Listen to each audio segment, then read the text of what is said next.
Hi everybody, my name is Angela Cleary. I'm a feminine empowerment coach and I specialise in healing after narcissistic abuse. So today I'd like to talk about the importance of inner healing. So for generations we have been taught to suppress our feelings, suppress our emotions, to bottle things up.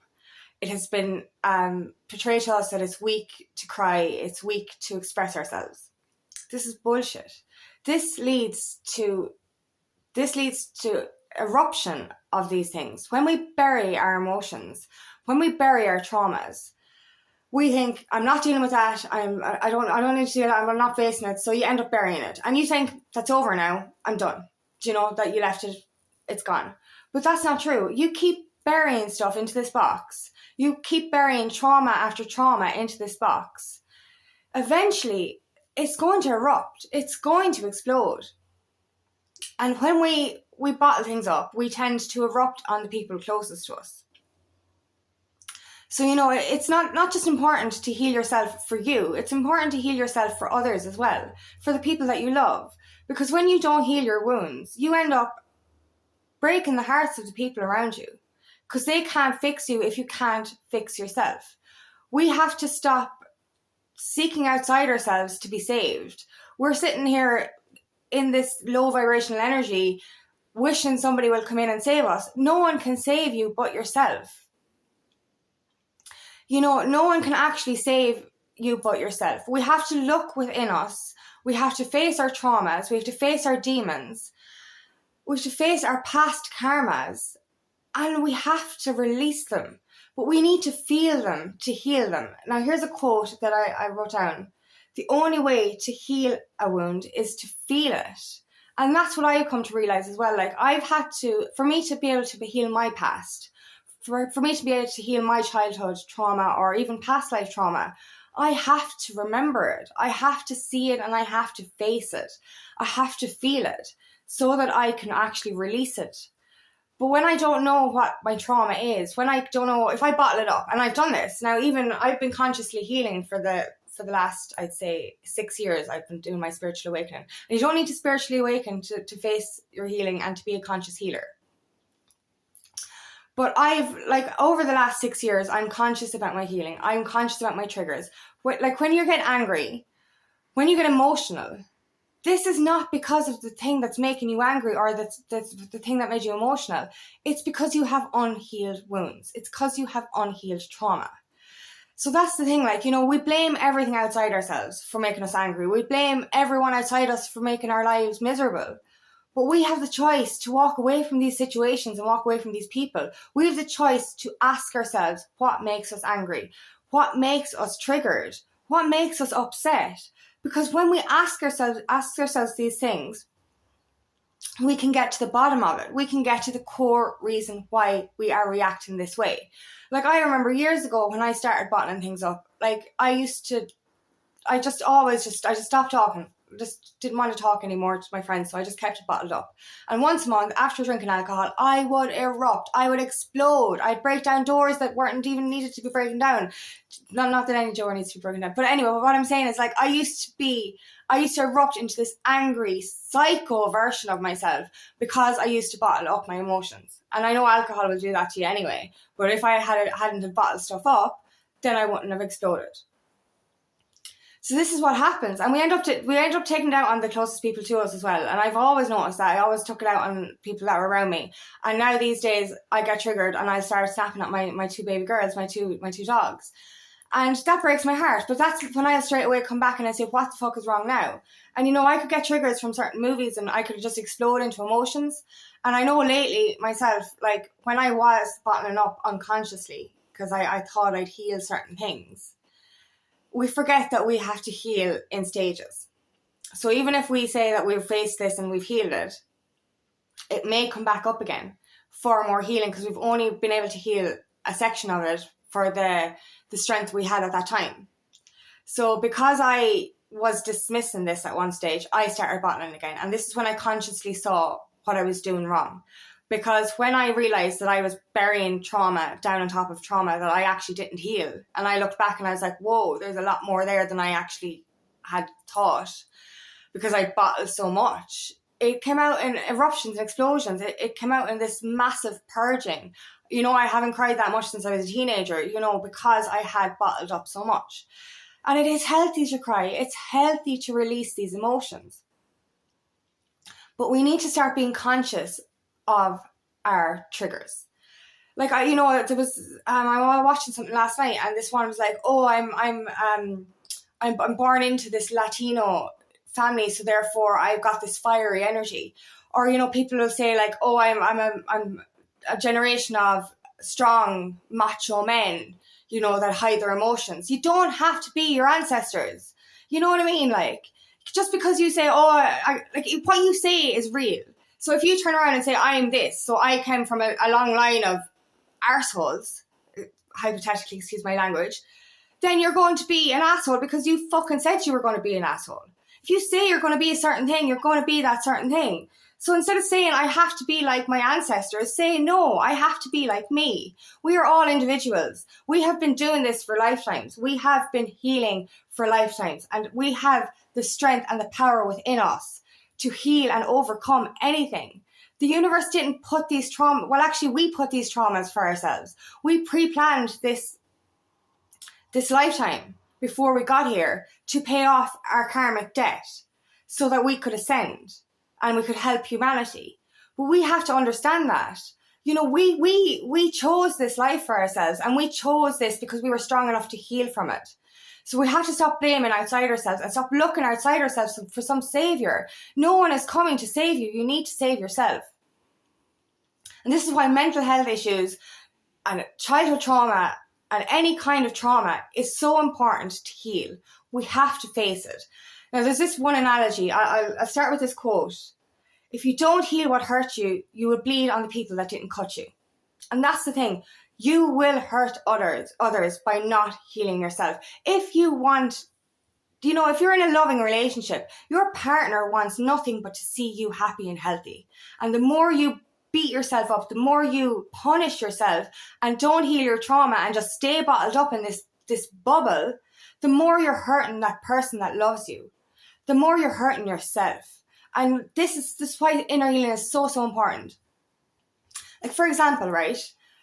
Just because mental health isn't visible, just because your trauma isn't actually visible, doesn't mean it isn't important and it doesn't need healing. It doesn't mean it's not there. I'll give you an analogy, right? So you fall over and you cut your knee. Your knee is gaping wide open with this massive wound. What do? You go to the doctor and you get stitches and you get antibiotics and you heal that wound. Okay? So let's just change that around for a minute. Now imagine that open wound was your mental health. What do you do when you see your mental health? You throw it away, you bury it, you bottle it. So let's just do this, right? That gaping wound is wide open and you treat it as you treat your mental health. And you just put on those pairs of jeans. You put on a pair of tight, skinny jeans and shave that open wound. What is going to happen to that wound after walking around for a few hours and you ignoring it and you burying it under that? It is going to seep. It's going to get infected. It's going to get pussy. It's just going to be disgusting, isn't it? And what is going to happen after that? It's just going to get worse and worse and worse and worse. And then it'll get into your body and it will turn into sepsis or whatever way it will go. I'm sorry to be so graphic, but that's my point. You don't ignore an open wound on your leg. So why the hell are we ignoring our inner wounds? Because they're just as important and they're just as vital to heal. We have to understand that. We have to understand we can't ignore this. An inner wound is as raw, as real, as a bleeding wound on your leg or anywhere else. It really is. And we have to start understanding that. We have to start looking within ourselves, finding what needs to be dug out and healed. And yes, it is hard to face it. It is so hard to fucking face the trauma. It's so hard. But it's harder to bottle it up. It's harder to hold that inside you and close those walls around you. It's so hard. And you know, I know it's hard to change your ways. It's hard to change who you think you are, but that's all it is. It's only who you think you are. You created this version of yourself based on your upbringing, based on your ancestors, based on your environment, based on, you know, siblings, whatever. You created this image of yourself based on other people and how other people wanted to see you, or how you expected, or how they expected you to be. You created this image. Create a new one. You don't have to, doesn't matter if they're blood. It does not matter. You are you. You get to choose. Choose how you live your life, and choose to live it for you. Choose to live it for the future.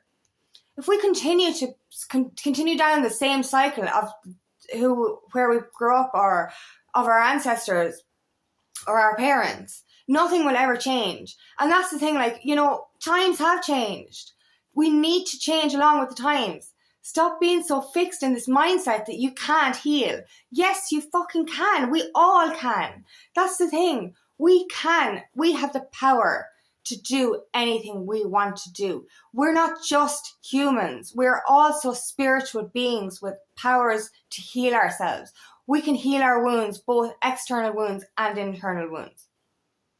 We have the strength to do this. We wouldn't have experienced all of those traumas if we weren't resilient and strong enough to have experienced them. That's why we're here. If you had a traumatic childhood or traumatic life experiences up until now, it's because the universe knew that you were strong enough to handle it, and the universe knew that you would use that to help others. So that's what we need to start doing. We need to use our past traumas, we need to heal them, and then we need to use our experiences to help the next generation.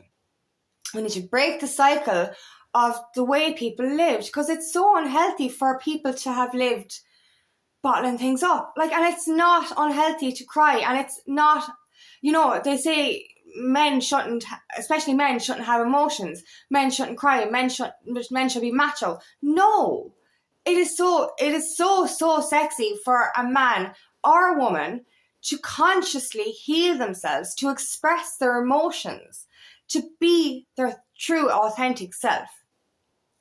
This is what we want.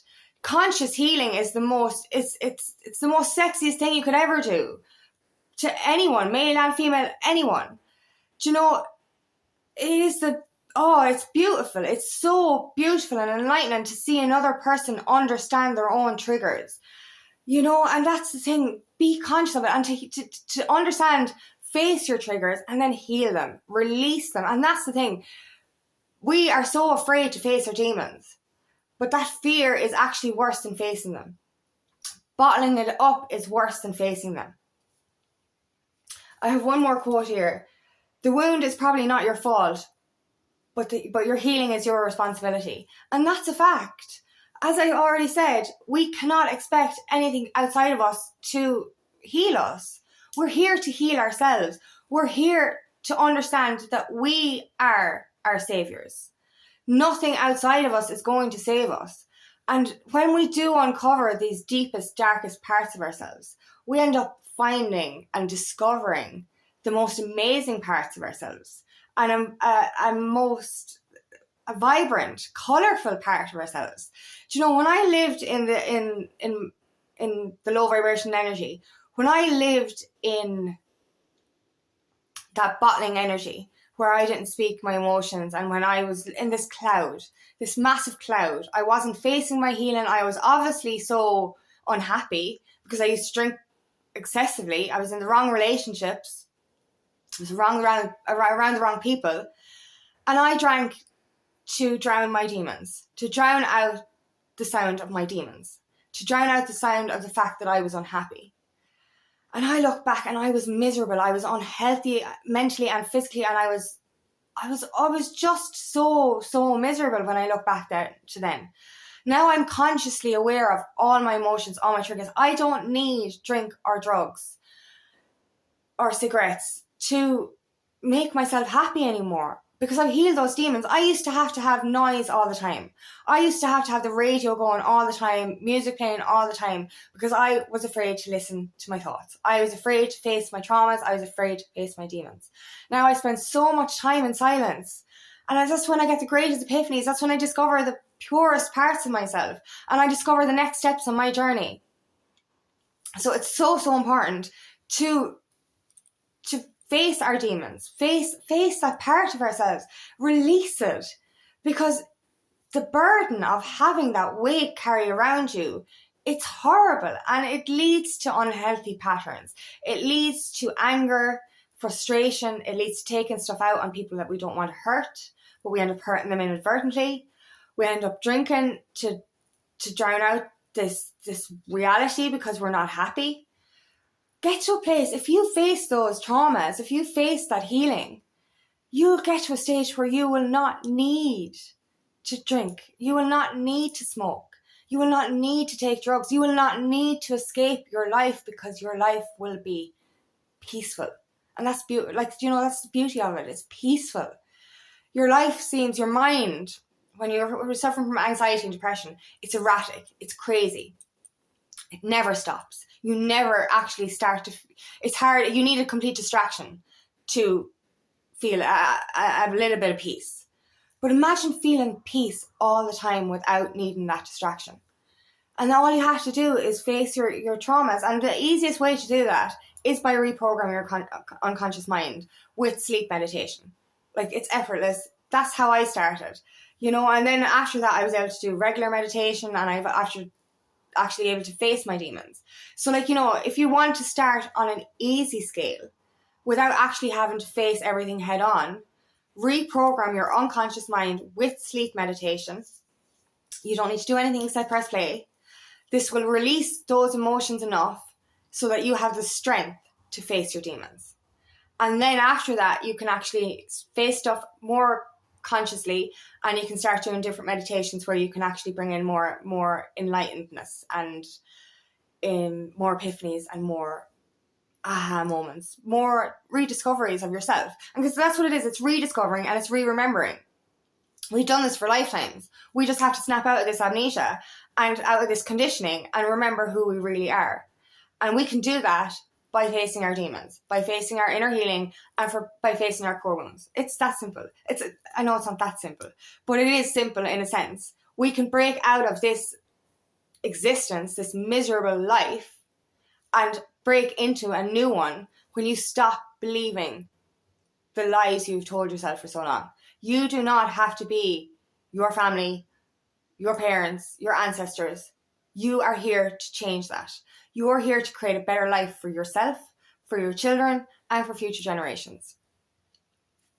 So face that stuff, because it's so beautiful outside of it. It really is. I never thought I'd see the day where I wouldn't need to grab a drink after walking into the house, or grab a cigarette driving, or I'd smoke millions of fags just driving because I used to be a stressed driver. Now I'm not a stressed driver because I'm not a stressed person.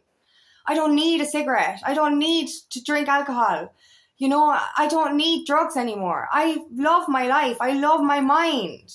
I love it because it's clear and it's pure. And don't get me wrong, healing is continuous. So there's no such thing as being completely healed. Again, if anyone says that, then there's a problem there.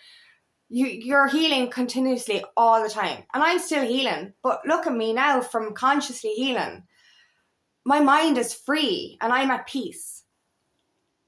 So doing that little bit of hard work to unbury those emotions and those traumas, release them, face them and release them, because it's quicker to face them and release them than to keep them in that box and then keep exploding every so often and keep hurting the people around you and keep hurting yourself. We have this responsibility to heal ourselves so that we can heal future generations, because our healing will heal the collective consciousness as well. So start today. Take one baby step towards your healing journey. If you make that tiny step every day to just be 1% better than you were the day before, that's all you need to do. And we get overwhelmed with the fact that, oh my God, I have so much to do. I have so much healing to do. It's crazy. Just don't think of it like that. Don't think of the vast amount that you will have to uncover. Think of going one step further every day. Make one little step forward in your healing journey to become the better version of yourself, better than you were yesterday. That's all. Take those tiny, tiny steps forward and you will end up discovering or rediscovering an amazing version of yourself, a new version of yourself. Be that new version. Create that new version.